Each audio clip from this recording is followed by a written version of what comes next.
সুরক্ষিত নারী শক্তিশালী পশ্চিমবঙ্গ ভারতীয় জনতা পার্টি হুগলির আরামবাগ সাংগঠনিক জেলা মহিলা মোর্চার প্রতিবাদ সভা বৃহস্পতিবার অনুষ্ঠিত হল আরামবাগের গৌরহাটি মোড়ে। এদিন জেলা সভাপতি সুশান্ত কুমার বেরার নেতৃত্বে মহিলা মোর্চার একটি মিছিল অনুষ্ঠিত হয়। মিছিলটি পল্লীশ্রী থেকে বেরিয়ে বাস স্ট্যান্ড হয়ে এসে পৌঁছায় সভাস্থলে। এদিনের প্রতিবাদ সভায় উপস্থিত ছিলেন বিজেপির মহিলা মোর্চার রাজ্য নেত্রী ফাল্গুনী পাত্র, আরামবাগ বিধায়ক মধুসূদন বাগ, সাংগঠনিক জেলার মহিলা মোর্চার একাধিক সভানেত্রী সহ অন্যান্য নেতৃত্বরা। নারীদের উপর যে অত্যাচার, নারীরা না তার বাড়িতে সুরক্ষিত, না রাস্তায় সুরক্ষিত, না কর্মক্ষেত্রে সুরক্ষিত, না শিক্ষাক্ষেত্রে সুরক্ষিত। তো আজকে বাড়ি থেকে মহিলারা যখন বেরোয়, বাচ্চারা যদি স্কুলে যায়, মায়েরা যদি রাস্তায় বেরোয়, এবং আমরা দেখতে পাচ্ছি 3 থেকে 70, অর্থাৎ একজন বাচ্চা থেকে শিশু থেকে 70 বছরের সন্ন্যাসিনী পর্যন্ত এই পশ্চিমবঙ্গে রেপ হয়, এবং রেপের পরে আমরা বিভিন্ন জায়গায় দেখেছি তাকে খুন করা হয়, এবং মুখ্যমন্ত্রী প্রশাসন দিয়ে সমস্ত তথ্য প্রমাণকে লোপাট করে, এবং লোপাট করার পরে যারা দোষীরা আছে, যারা খুনিরা আছে, তারা কিন্তু শাস্তি পায় না।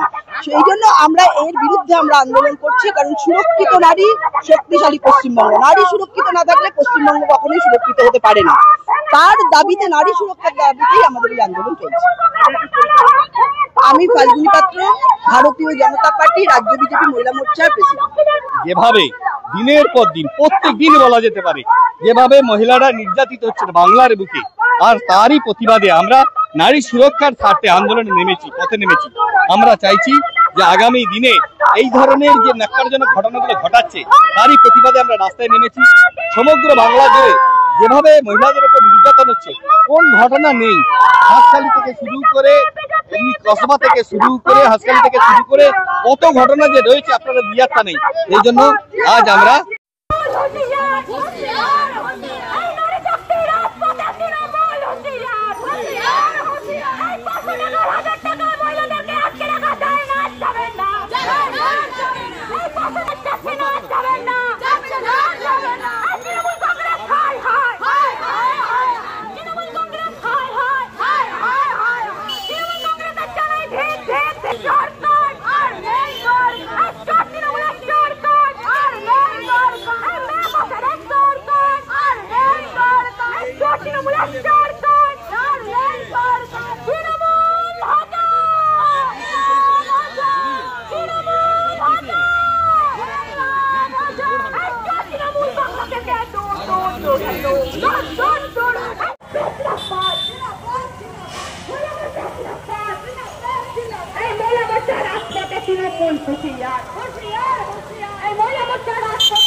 বাংলায় মহিলা মুখ্যমন্ত্রী টাকা সত্ত্বেও মহিলাদের প্রদর্শন হচ্ছে কেন?